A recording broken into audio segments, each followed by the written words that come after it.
an artist, a writer, historian, and sometimes a poet.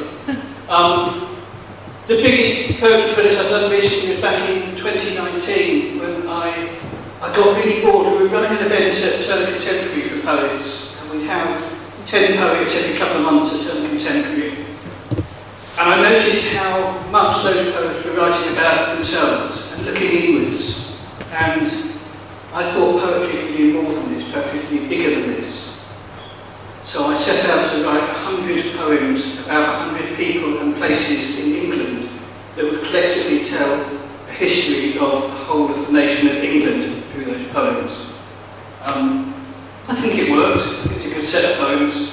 The event we were running was called Landing Place, and it was every couple of months, a few times a year, we'd get 10 poets together. Each poet would only have 10 minutes, so very time limited, and then we literally sometimes drag them off stage. We used to have a sound timer on the side of the stage, so they knew when they were going over.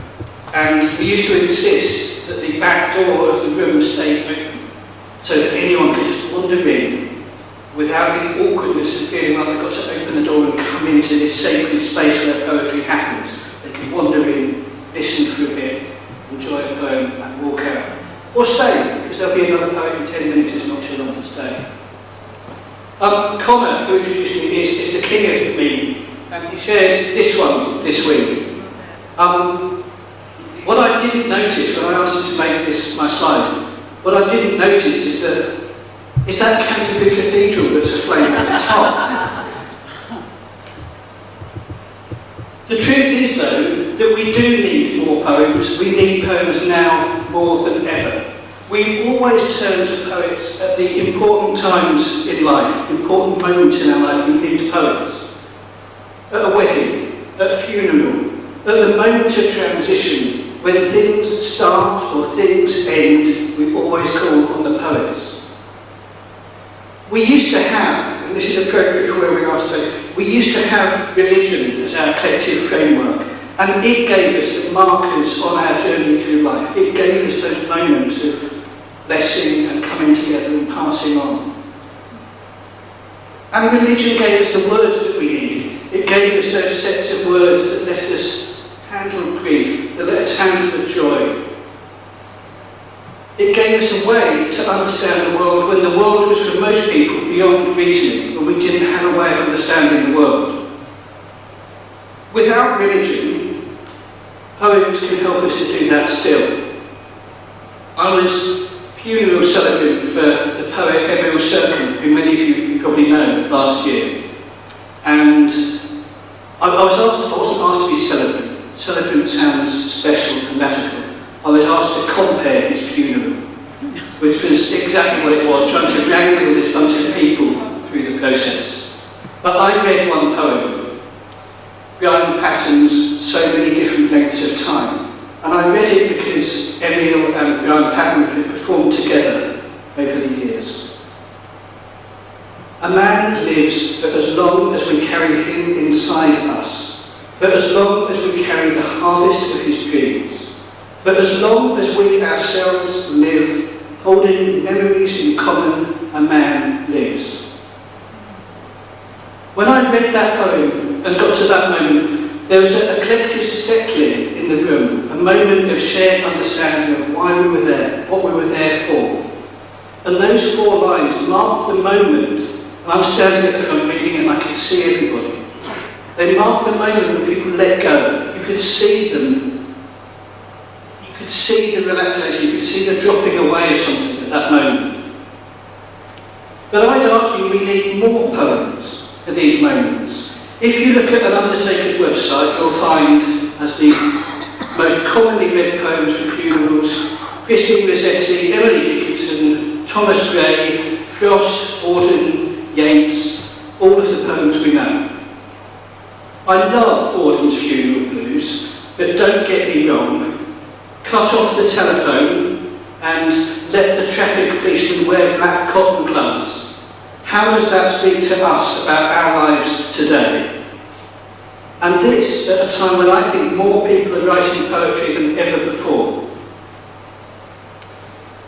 Dougal Hine is a friend of mine. He runs a project called Dark Mountain, which is a project looking at how we cope with the end of the world as we know it, which is coming. And Dark Mountain, tackling these huge issues of economic collapse and climate crisis and the pandemic, have always turned to poetry. They've always included poetry in their publications. And I asked Dougal why that was. He said, poetry allows us to get closer to the world, to experience, to a sense of what matters. Owen Barfield said that metaphor isn't a clever, strange variation on ordinary language, but the foundation of it. An actual, literal description is the strange thing that had to be invented with difficulty in the 17th century by people, including the founders of the Royal Society.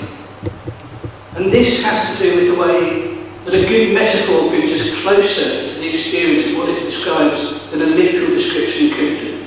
The poetic use of language is truer than an arm's length description because it participates in what is being talked about. But we don't exist at an arm's length relation to the world, we participate in it. So when it comes to the things around which Dark Mountain invites people together, including climate change, the kind of knowledge that we generally start with about this is scientific knowledge, which is produced by acting as if we can hold the world at arm's length. And this acting as if can be a really useful thing to do. But if we don't also bring people back to the reality of being small, vulnerable, embodied creatures that participate in the world, then we can get stuck, struggling to know what we know. Poetry, image, metaphor, used well, these things bring us back from abstraction into the intimacy and vulnerability and entangled agency that is where we start from, into the relations within which we find and make meaning and discover what matters to us. So what Dougal is saying is that poetry helps us to understand our world better. It can be better than scientific language, it can be better than pure fact and reason. It has more truth for us than scientific fact. It connects us, small, vulnerable people, to things that are bigger than us. I was reminded of this earlier. I was standing outside, at the gate outside, welcoming people in.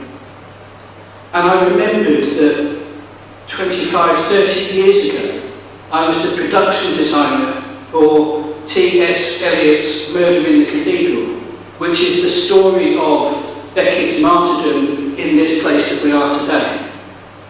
And we put on a production of that show, that poem, down in Bosham, in Sussex, where I'm from. And we did this incredible production. We hired in really good armour for the night, it looked stunning. The chorus was entirely recruited of women from the local WI, from local groups. We had a chorus of local women playing those parts. And being part of that production 25, 30 years ago still connects me to this place. I still feel a sense of, I have a personal connection to this place through T.S. Eliot's words and through that performance. But we also return to poetry at important moments because poetry helps us not just understand our world, but it helps us imagine a better one. And if we have any hope, we have any chance of hope and optimism of being able to get through what's coming to the better things that are ahead of us, we have to be able to imagine them. If we're going to change the world, the first thing we have to do is to be able to imagine a better world. And that imagination is what poets let happen. We need more poems